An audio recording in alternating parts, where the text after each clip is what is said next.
Senhores telespectadores da TV da Transparência, estamos com as primeiras notícias desta quarta-feira para destacar que o cearense José Linhares da Ponte, ex-deputado federal, é um dos homenageados de hoje da Câmara dos Deputados com a Medalha do Mérito Legislativo. José Linhares foi deputado federal em várias legislaturas, representou muito bem o estado do Ceará. É um sobralense ilustre, já com os seus 90 anos.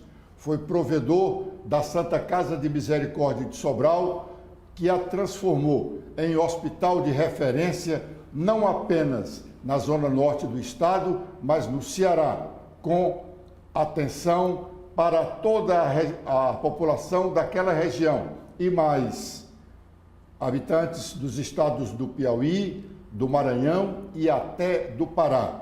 A Santa Casa de Misericórdia de Sobral foi referência durante muitos anos em todas as áreas da medicina, tanto que o próprio José Linhares, quando teve que se submeter a uma cirurgia delicada, abrindo a cabeça, fez essa cirurgia lá em Sobral, com médicos que ele tinha mandado fazer especialização no exterior, sobretudo em países da Europa.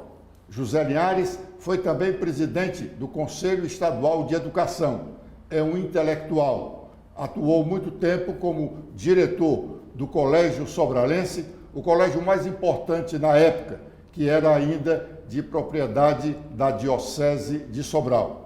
A homenagem a José Linhares, portanto, é merecida. Daqui a pouco nós vamos destacar o evento na sessão da Câmara dos Deputados. O noticiário político nacional ainda repercute os discursos do presidente do Senado, Rodrigo Pacheco, e do deputado federal, Arthur Lira, presidente da Câmara dos Deputados. Este pronunciou o discurso mais forte porque foi direto ao Poder Executivo, enquanto aquele, Rodrigo Pacheco, fixou o seu pronunciamento num dos pontos que hoje merece muita discussão: alterações no Supremo Tribunal Federal. Mas a repercussão é grande, tanto que o segundo editorial de hoje do jornal O Estado de São Paulo fala do discurso de Arthur Lira. Amanda.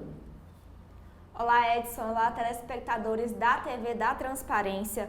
Bom, o Estadão diz que o presidente da Câmara, Arthur Lira, fez sentir sua ausência nos principais eventos políticos do início deste ano. De forma calculada, o deputado não participou das cerimônias para lembrar dos atos de 8 de janeiro, nem na retomada dos trabalhos do Judiciário, em que foram retiradas as grades que cercaram a esplanada dos ministérios por mais de 10 anos.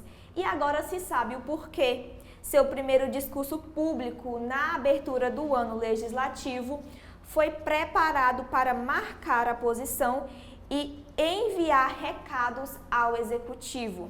Lira não está satisfeito com o tratamento que o governo tem lhe reservado. Leia-se, com o veto presidencial que reduziu o valor das emendas parlamentares em 5,6 bilhões. Ele acredita que tenha feito tudo o que fora combinado, ou seja, trabalhado pela aprovação da agenda econômica do ministro da Fazenda, Fernando Haddad, e cobra do Executivo que reconheça seu esforço e faça sua parte. Leia-se, pague o valor integral das emendas. Poderia ter sido mais sutil, mas preferiu ser bem direto. Para defender seu ponto de vista, citou a Constituição para cobrar respeito do papel legislativo. Mirou não apenas na chefia do Estado, mas também na própria estrutura da administração pública, a quem cabe cumprir as etapas burocráticas e obrigatórias estabelecidas em lei até que o pagamento das verbas seja liberado. Bom, essa questão das emendas parlamentares é realmente o ponto crucial da divergência entre legislativo nacional e o federal. Os deputados, desde a legislatura passada do governo de Jair Bolsonaro, eles avançaram muito nessa questão das emendas parlamentares. O Supremo Tribunal Federal teve até que intervir, depois de provocado, com relação a umas emendas que estavam em sigilo, não se sabia quem liberava, para onde e para quê. Isso já começou a irritar os deputados e senadores.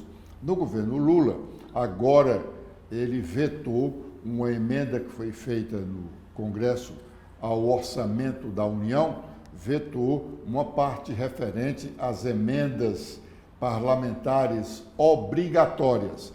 Antes, o orçamento federal, na parte referente, em todo o orçamento, era uma peça de ficção. Hoje, em relação às emendas parlamentares, não. O orçamento é uma peça, com relação a esta parte, impositiva. Os deputados têm as suas emendas liberadas dentro do ano.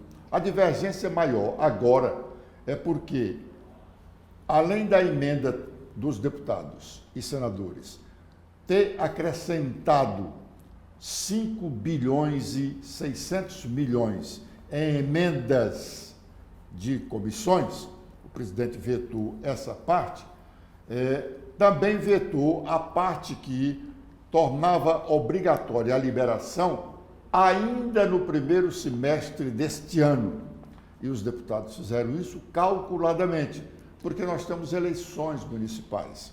E o governo federal tem um tempo limite para a liberação de recursos. E esse limite seria, então, em junho, já que a eleição é em outubro. O governo vetou essa parte. O governo pode liberar as emendas que estão no orçamento, menos esses 5 bilhões e 600 milhões, durante o ano todo. Se liberasse até junho, aí a farra nas campanhas eleitorais a farra seria bem maior. Os deputados queriam exatamente isso. O veto irritou a todos e a promessa de que eles derrubarão o veto. E aí está a grande dificuldade de entendimento. O parlamento, representado nessa situação pelo presidente da Câmara, Arthur Lira, e o governo, representado pelo próprio presidente Lula, embora os deputados queiram culpar nesse episódio o ministro das Relações Institucionais.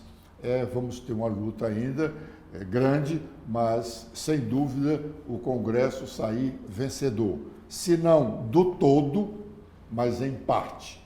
O governo precisa do Congresso para governar. O Congresso, o Legislativo, nós já dissemos em mais de uma oportunidade, é um poder nivelado na Constituição com os outros dois, o Executivo e o Judiciário. Mas ele, na verdade, é superior a todos, porque os outros poderes só fazem o que o Congresso determinar. O Poder Judiciário só cumpre as leis que são feitas pelo Poder Legislativo. O Poder Executivo não faz nada mesmo, se não tiver o aprovo do Congresso Nacional. Por isso é que eu digo que se o Congresso Nacional não vencer no todo, vencerá em boa parte. Ontem, nós falamos aqui sobre os questionamentos levantados quanto à incompetência do Procurador-Geral da Assembleia. Incompetência por conta de determinação legal do Instituto da Ordem dos Advogados do Brasil, porque competente o jovem procurador o é. Todos reconhecem a competência dele. ele seria incompetente para atuar como procurador-geral da Assembleia em razão de sua vinculação empregatícia com a Justiça, com um dos ramos da Justiça brasileira. Nós falamos isso aqui num adendo do comentário que fizemos quanto à posição do PDT contra o trabalho feito do Diretório Estadual, representando o Diretório Estadual junto ao Tribunal Regional Eleitoral, do procurador do PDT, na época em que Cid Gomes era presidente do Diretório Estadual. Ele seria incompetente para atuar como representante do PDT junto à Justiça Eleitoral, porque na época era secretário municipal e de Sobral. E o Estatuto da Ordem dos Advogados do Brasil impede a atuação de advogados que exerçam cargos comissionados na administração pública. Oceli, a Assembleia Legislativa hoje, como será? Bem, Edson, telespectadores da TV da Transparência, hoje é a segunda sessão ordinária do ano da Assembleia Legislativa e chegou mais uma mensagem do governador Elmano para ser apreciada pelos deputados. Essa mensagem, ela altera uma lei de 1986, que criou o Conselho Cearense dos Direitos da Mulher. Essa mensagem é para subordinar esse órgão, esse conselho, à Secretaria da Mulher, criada no atual governo, e cuja secretária é a vice-governadora Jade Romero.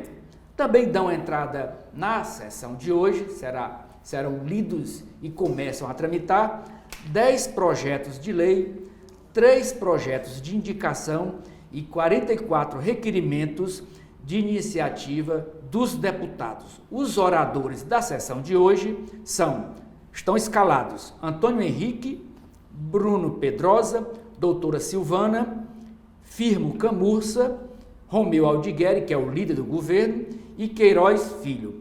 Cada deputado, cada orador, regimentalmente, tem direito a 15 minutos, mas nesse quesito, eles não obedecem ao regimento com a conivência do presidente de plantão na hora da sessão. Vai para 12, vai para 18, vai para 20, eles ficam pedindo. Eles não cumprem o regimento nesse quesito. E quem não cumpre no pequeno artigo, eu acho que também não cumpre no grande. Edson e internautas. Na Câmara Municipal ontem foi uma movimentação boa, né? Na Câmara Municipal de Fortaleza. Câmara Municipal, movimentação boa por causa dessa questão salarial dos servidores da educação. Muita gente, hoje com certeza, estarão lá de novo para pressionar o governo municipal na questão do reajuste. Chegou a mensagem do reajuste lá? Sim. Né? Hoje na Câmara Municipal, aliás, chegou ontem já e vai ser lida na sessão de hoje a mensagem, 2 mensagens, na verdade. A primeira mensagem é a mensagem número 1 de 2024, que o prefeito desafeta um terreno ali, ali no bairro das Cajazeiras, né, para melhorar o trânsito, a questão viária do local. E a outra mensagem, a de número 03, é que promove o reajuste dos vencimentos dos profissionais do magistério do município. O prefeito Sarto está garantido um reajuste de 4,62%, sendo 3,62% retroativo a partir do dia 1º de janeiro e 1% a partir de junho próximo. E uma incorporação de 5,5% na gratificação de regência de classe. Somando tudo, dá 10,37% no reajuste do vencimento base, que passa a ser, esse vencimento base da carreira inicial de professor, passa a ser de R$ 4.592,61. Bom, nesse ponto aí do reajuste do pessoal do magistério, há algumas filigranas aí. o governo municipal, em dando um reajuste de 4,3 a 4,6, um reajuste de 4 e pouco. E complementa, para ultrapassar os 10%, uma incorporação de gratificação de 5%. Na verdade, a incorporação de gratificação não é majoração salarial. Por que não é? Porque no próximo ano, quando houver novamente uma revisão salarial dos professores, o aumento que for garantido naquela ocasião não será sobre os 10% que se soma agora, mas sobre os 4,3 ou 4,6? 4,62%. 4,62%. Então, na verdade, o reajuste é de 4,62%. Os professores passarão a ter um pouco mais por conta da gratificação, de 5%. Na verdade, como nós dissemos aqui ontem, o Ciro Gomes disse no sábado que os professores de Fortaleza ganhavam R$2.000 a mais que os professores do Estado. A conferir essa afirmação, porque as declarações públicas são muito confusas com relação a isso. A gente precisa ir lá ao portal da transparência, por isso que a nossa TV da Transparência quer estimular o exercício pleno da cidadania para que todos nós saibamos de fato o que é real na administração pública, municipal, estadual e federal. Lá os números não mentem. Lá você sabe quanto ganha realmente um professor, no início da carreira, no fim da carreira, quais são as gratificações que eles têm. Na verdade, os professores têm várias gratificações. Isso é uma enganação para dizer, não, o professor na fase, já no último nível aqui, na estrutura municipal, ele ganha 20 e poucos mil reais, porque ele incorporou gratificação a titularidade, gratificação de mestrado, gratificação de doutorado, que é a gratificação maior. Quando ele incorpora todas essas gratificações, pode chegar a isso. Isso não é o salário dele, isso é a remuneração. A remuneração que é a soma de todos os penduricalhos que vêm no contra-cheque do servidor. E o Noticiário Nacional, o que diz hoje, Letícia? Olá, Edson, olá, telespectadores da TV da Transparência. Iniciando com os destaques do Estadão, a principal manchete é sobre política. As decisões do ministro Dias Toffoli, que suspenderam as multas bilionárias da Lava Jato, divide a opinião dos ministros do Supremo Tribunal Federal. A divergência vem na esteira de despacho sobre a validade do uso de mensagens hackeadas. Ao menos 5 dos 11 membros do Supremo mostram dúvidas sobre a linha seguida por colega da corte. Também temos... Letícia, só um parêntese aí. Aliás, a Amanda leu uma parte do segundo editorial do jornal Estado de São Paulo. O primeiro editorial do Estado de São Paulo é exatamente com relação a este assunto.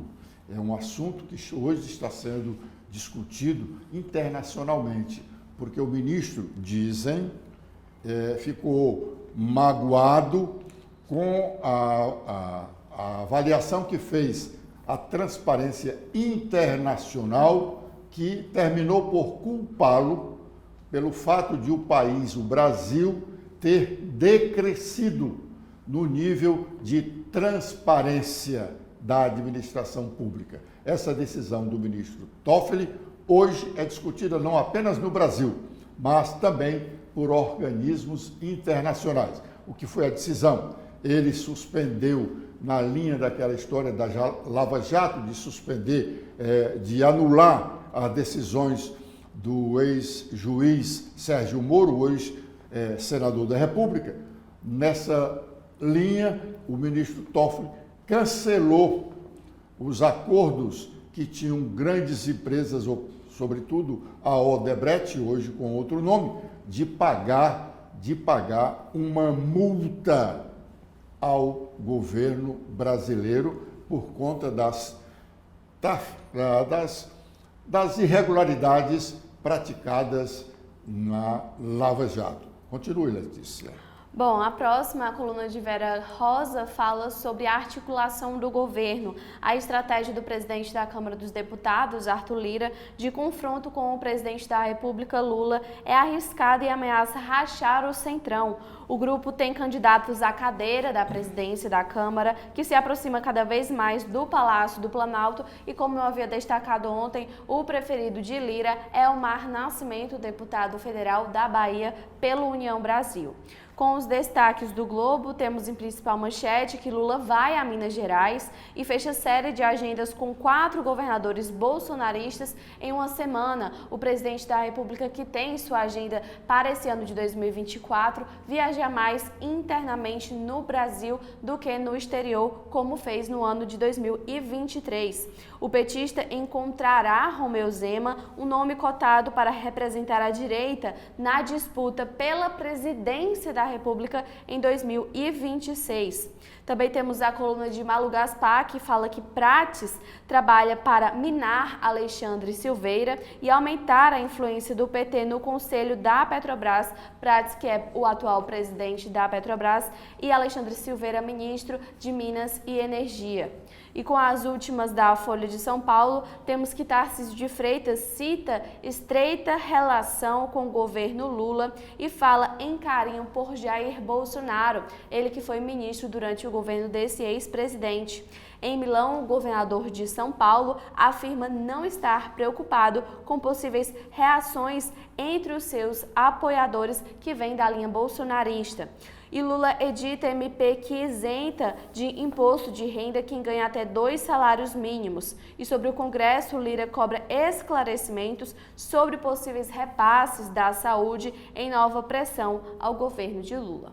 Bom, essa manchete da Folha de São Paulo, tratando das relações institucionais do governador de São Paulo, Tarcísio, com o presidente Lula, especulação sobre como fica a relação dele com o aliado primeiro, que é o ex-presidente Jair Bolsonaro. Eu acho isso uma coisa pequena da política. Os políticos precisam conversar, os governadores de estado precisam conversar com o presidente da República, assim como os prefeitos municipais precisam conversar com os governadores. O fato de um prefeito aqui do estado do Ceará, adversário do governador é humano, e conversar com o governador é humano, ser bem recebido, ter os seus pedidos atendidos, não tem nada demais, pelo contrário, é corretíssimo, essa relação institucional é necessária. Nós precisamos acabar com essa ideia de que adversário é inimigo. Eles podem até ser inimigos, mas quando se trata da instituição ou das instituições, as relações deles terão que ser respeitosas. E nós temos que apoiar isso, porque senão nós vamos ter sempre uma guerra política entre presidente, governadores e prefeitos. Bom, o deputado estadual Antônio Henrique foi ontem à tribuna da Assembleia Legislativa Cearense para destacar um programa da Prefeitura de Fortaleza, no caso, o Passe Livre para estudantes de Fortaleza. Passe Livre significa que os estudantes terão apenas as passagens de ida e volta para a escola. Fora dessa ida e volta para a escola, eles continuarão pagando a meia passagem. Eles só têm gratuidade para a ida e vinda da escola. Pois bem, o deputado Antônio Henrique foi destacar esse programa, mas no fundo, ele queria dizer que o governador Elmano não havia cumprido a promessa de campanha de passe livre para todos os estudantes e que a prefeitura, no seu programa, estava beneficiando também estudantes da rede pública estadual. Normal. Isso aqui é a mesma coisa que eu me referi da relação institucional entre governador, presidente, prefeitos e governador. Não poderia se acreditar aqui o prefeito ou o governador dissesse, não, o passe livre é só para os estudantes da escola tal e da escola tal. O passe livre é para os estudantes ir e virem das escolas. Mas, antes do deputado Antônio Henrique se pronunciar, ele, por sinal, foi o último a se pronunciar no período que tem das comunicações pessoais. O deputado Alcides Fernandes fez um discurso criticando a política de segurança do governador Elmano. O deputado Alcides Fernandes, recentemente, tinha sugerido que o governo pedisse a ajuda da Força Federal para combater as facções criminosas aqui no Estado. Ontem ele insistiu nessa tese. Ele fez esse pronunciamento e logo depois veio o Antônio Henrique com o dele, que também, Antônio Henrique também, aliás, começou o seu pronunciamento reclamando da mesa diretora da Assembleia, ou mais especificamente do presidente da casa, Evandro Leitão, que mantém as galerias da Assembleia fechadas. Ninguém pode entrar nas galerias da Assembleia. Um absurdo a Casa do Povo ser fechada para o povo. Aliás, isso foi motivo de discurso nas manifestações da última sexta-feira de servidores do Detran em frente à Assembleia, protestando porque também não podiam entrar no plenário da Casa. Vamos ouvir pouco do que disseram os deputados Alcides Fernandes e Antônio Henrique. A nossa fortaleza está em pé de guerra. E eu fiquei assim pasmo, com o líder do governo dizendo que isso é mentira. As facções não fecharam, o Pirambu não fechou, está tudo sob controle, só se for sob controle das facções. Porque a situação nossa está caótica. E quando eu pedi aqui intervenção nacional, há poucos dias, fui ignorado pelo pessoal da base. Não, está tudo sob controle. Todo mundo defende que está tudo sob controle. Mas a sociedade está pasma, minha gente, diante de todos esses absurdos que estão acontecendo. As facções mandando e desmandando, e o líder do governo dizendo que não tem problema nenhum. Está tudo sob ordem, tudo sob controle. Minha gente, a gente fica triste, porque ao invés do governador resolver erradicar essa situação, contratou 4 agências de publicidade, gastando 65 milhões de reais para noticiar por aí de que está tudo bem. O estado de Ceará está às mil maravilhas. Mas isso não cola de forma nenhuma.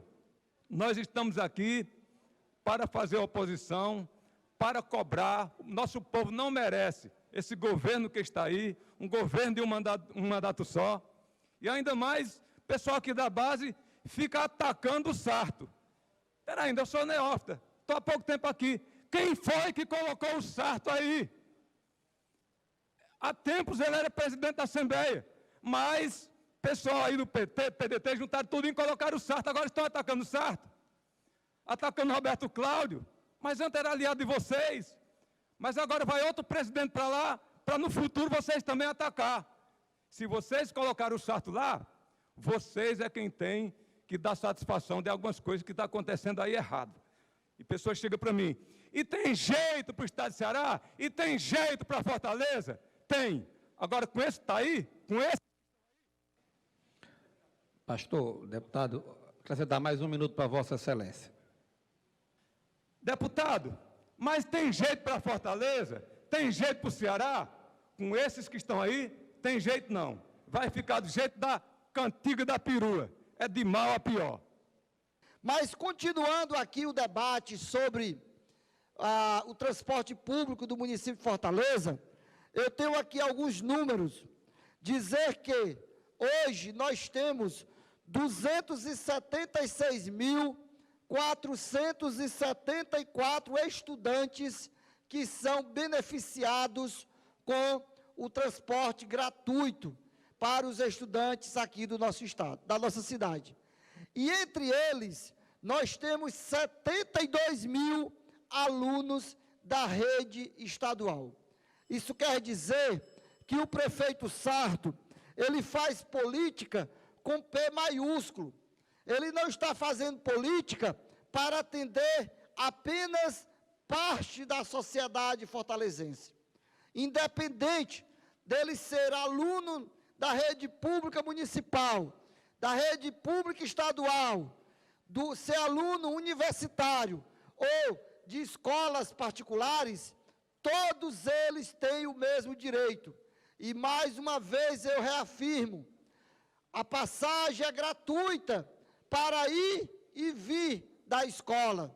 Mas se esse aluno precisar sair para um shopping, para uma outra viagem, ele tem garantia da meia passagem, que não é meia passagem, é 1/3 da passagem, porque a passagem de Fortaleza é R$ 4,50.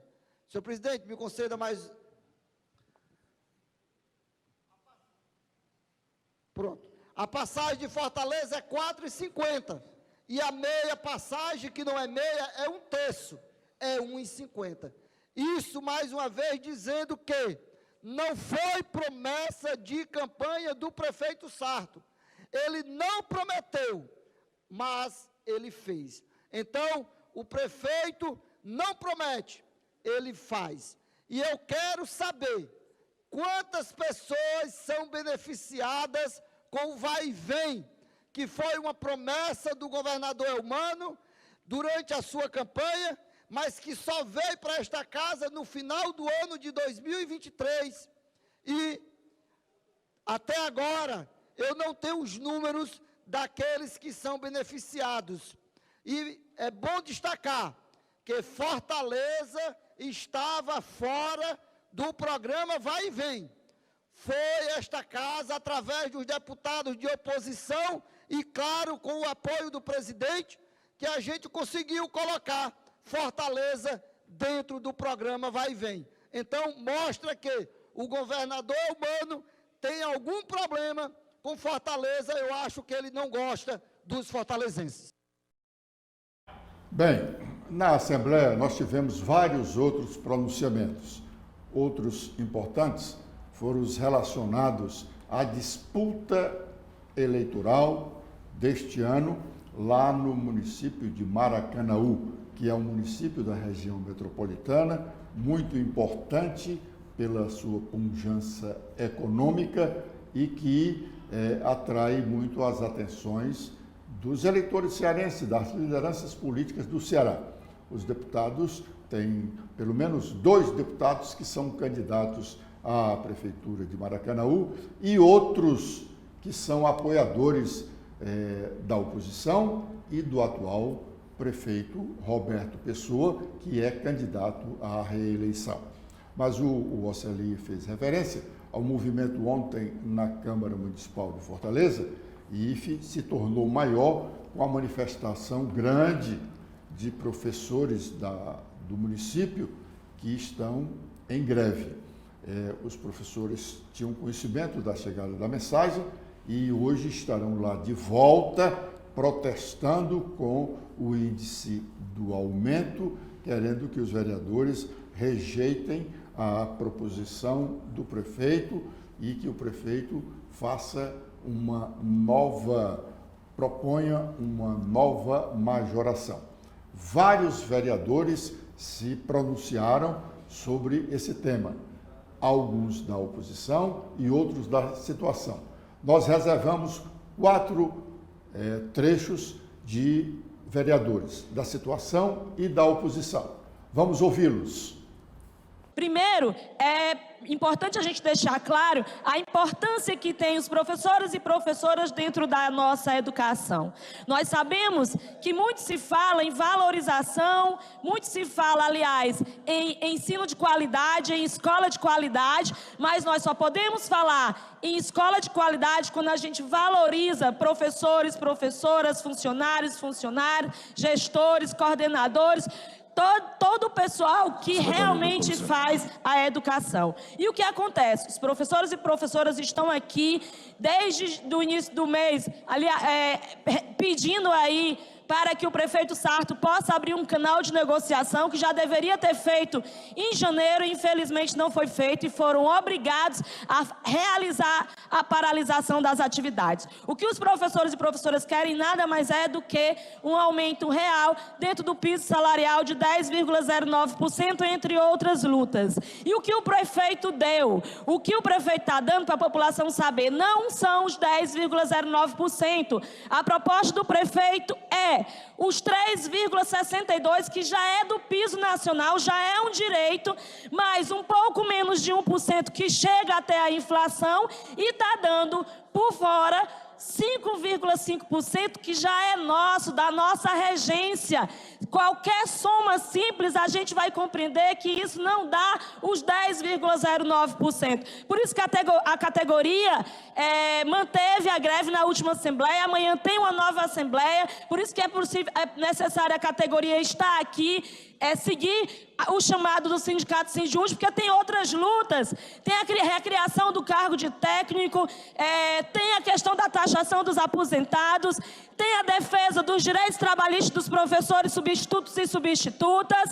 As bandeiras, elas são muitas, por isso não podemos arredar o pé da luta, companheiros e companheiras. Podem contar com o nosso mandato, que nós estamos aqui e vamos participar da comissão, defendendo todos os direitos exigidos pelo sindicato, pela categoria. É isso, companheiros e companheiras, estamos juntos na luta.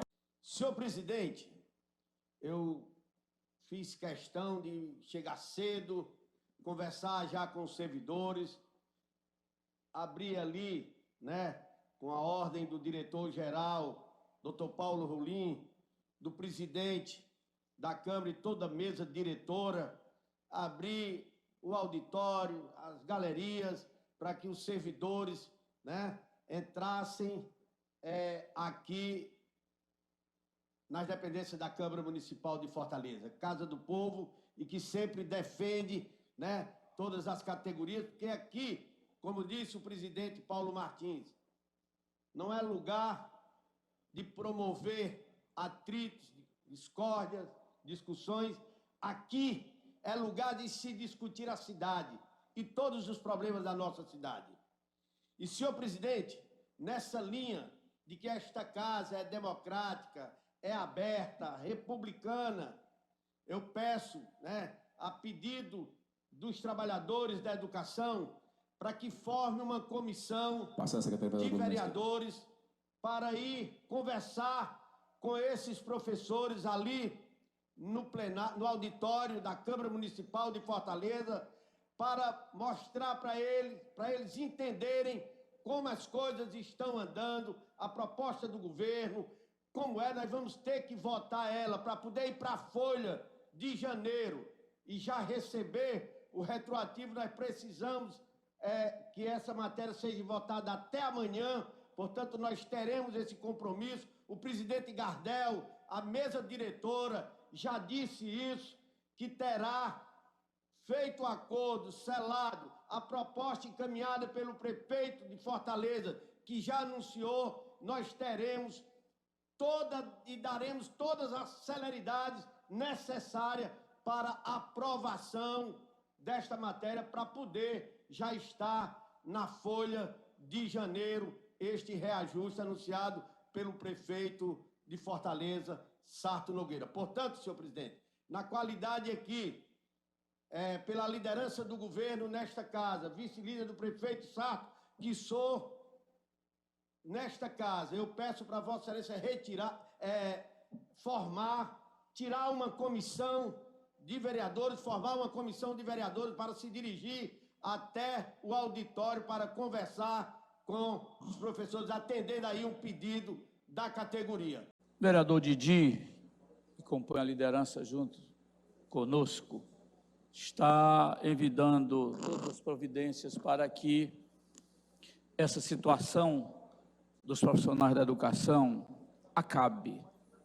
Recebeu algumas orientações lá do Paço Municipal e deve estar agora numa reunião já para definir isso, já que a gente sente por parte dos professores a necessidade de, com certeza, acabar com isso, porque só quem está perdendo é os alunos, é as crianças, E aqueles pais de família que, para ir trabalhar, precisa deixar o menino na creche e estão perdendo seus empregos.